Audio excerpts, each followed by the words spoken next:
Yeah, thank you. All right. Welcome to this video walkthrough. Second floor, 1-bedroom in the Mission Hill area of Jamaica Plain. So here we have a kitchen with linoleum tiling. There's actually a lot of space here. This is all additions. These are all, this whole row right here is just extra. So you definitely, without all of these counters, you'd have plenty of space to set up a table. We have a food pantry right there, some extra storage up top, cabinets up top, fridge, a couple of windows overlooking the front of the building, the electric stove, sink, hardwood floors throughout.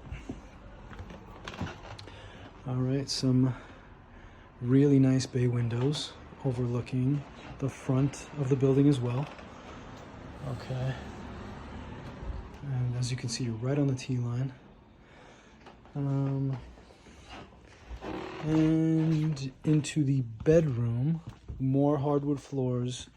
There's a window there in the corner. All right. Doesn't look like there's any closet space.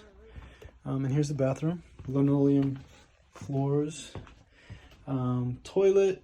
We have a vanity right there. Sink, no worries, that can get cleaned up and tidied up. We have a standing shower tub combo over here. Okay. And laundry is right next door. No broker fee, so if you have any questions at all, feel free to reach out, angel@lmcrealtyboston.com. Thanks for checking it out.